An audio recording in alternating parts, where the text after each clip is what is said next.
I just want to jump here and say I've never watched a podcast episode in my life. Let me be clear. This would actually be the first episode that I will ever watch. And It's yours. That's amazing. but it matters, right? I've been in love with product marketing for about 5 years, right? Coming from a more traditional background in like a Fortune 1000 manufacturing company.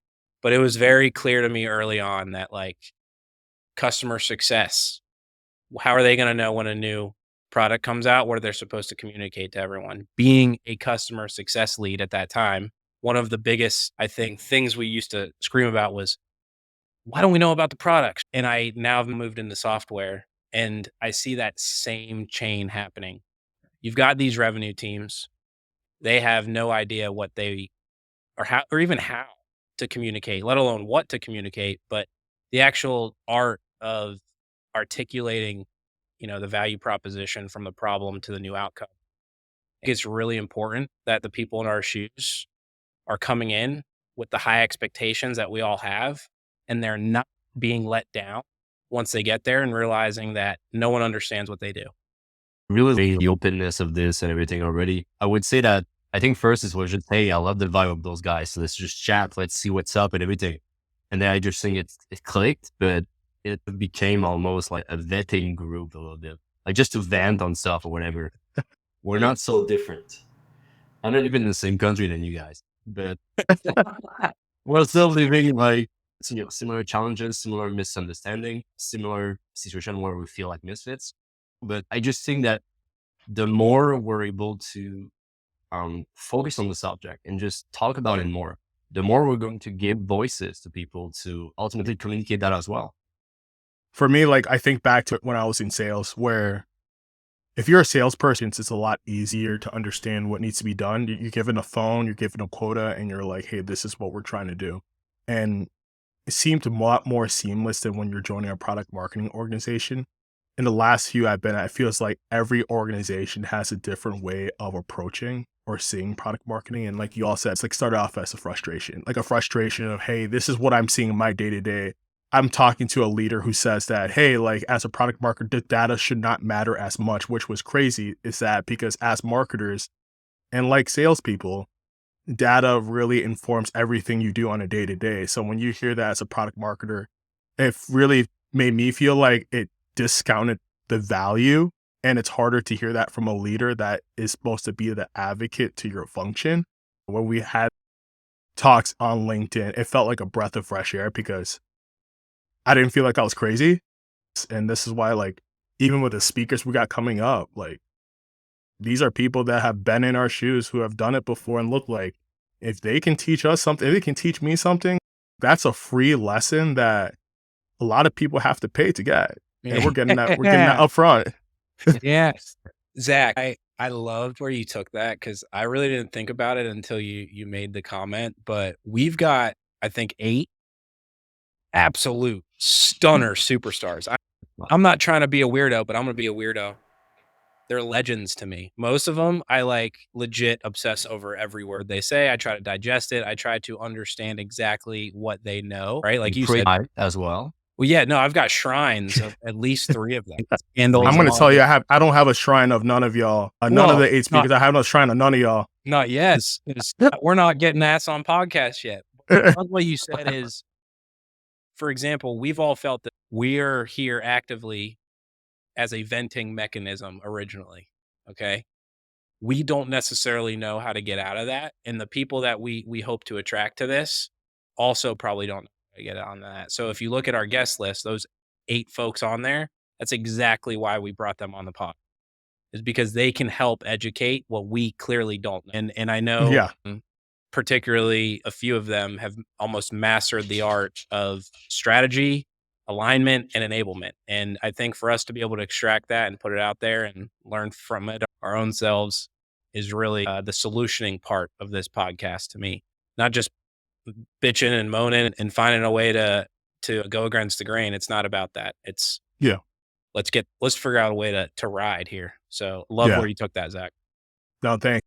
I think what's like really surprised me in the past year is that there's different specialties coming up in product marketing that we're seeing today. Like you said here, we're looking at enablement. We're seeing competitive intel. We're seeing even like unique niches such as like solo product marketer. Does that require the same skills? Does it require different skills? What are challenges that each of those sub functions are seeing that are preventing them from doing the marketing strategic work or aligning to the broader marketing efforts that plague our day to day as product marketing? We all know what we're talking about. We said it before. Slide decks, hey, they're great, but that's not the sole job of a product marketer. What are other things that we're saying? I'm not sure. We're gonna figure that out. I think you bring up a good point, and it's like a really good time to be a product marketer because there's a lot more light on the role. But I think it's also really good because With these layoffs, I don't know, man. I'm questioning my job right now. Yeah, God, quit lying. Quit lying, man. I'm like, you seen the number of layoffs? I don't think it's a good time. I think it's a good time to be in finance. Nobody laying off anybody in finance. You got the Although, guess. I want to be a finance bro. So I'm like, I'm questioning my career choice. I had a degree in finance. I'm like, oh, we got the husky on the line now. Let's I was gonna go. say Thor. What are your Alright, let's thoughts? go. No, you're out of here. He said, I don't want to be a product marketer, Dad. anything can happen. Like we just saw what happened with Airbnb, with the fact that the PM role is getting mixed with the PMM role. And this is happening at a really high level, with a really huge company. But like a lot of flexibility can happen, a lot of defining by ourselves our own guardrails and what PMMs want to do. I think this is why we're having that conversation, is because anything can happen, anything goes here. Yes, people are getting fired from one side and the other, but it's also time to have those conversations to define what do you like to do as a PMM. And if you're listening and you're like, hey, I really hate doing slide deck, you're not alone, sure. But it's also the fact that you'll be able to ideally get tips from us and from our experts to discover how you can define more your role and be more successful at it as well.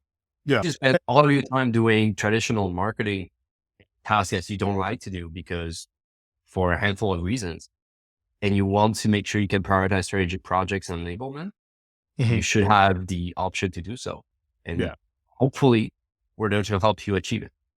And I think like the one challenge I've seen like with being a product marketer since 2020 is that it's hard to do your job where it feels like every given meeting, someone's going to question the expertise or the guidance that you're bringing forth. I think we said this before where like we were laughing where I think we said this in multiple variations, but the one that really sticks out to me is that when Gabby posted a few weeks back, it's like when product marketers host a copy review with other stakeholders over in that given minute, y'all, like people become PhDs in Oxford commas and comma splices and punctuation and word choice and syntax. They said like they have deeper feelings about the words they see than their own feelings themselves. And I'm like, they all read Shakespeare, by the way. They all read Shakespeare. I'm like, y'all. I'm like, if words had emotions, like you guys are like the Dr. Phils of our next generation right here, because I don't know where y'all coming up with, ooh, this word makes me feel some type of way. I'm like, you mean there? Well, and I was taking a product launch cohort today and hosted by, I think three of the guests actually. All three are running the cohort. And one of the biggest takeaways I heard today, which was just like exactly relevant to this conversation, is when it comes to positioning and messaging, right? There needs to be one person designated to being responsible and one person to signing off on it, right? Yeah. Those things should never be done by a committee. And I look at it very much like cooking. I do not want my mom and my sister and my sister-in-law in the kitchen with me trying to cook the steak. Nothing against y'all. Eric just don't want y'all in that kitchen. Like, no offense, but I make a really good steak and I've spent time learning how to prepare them the exact way that they should be eaten.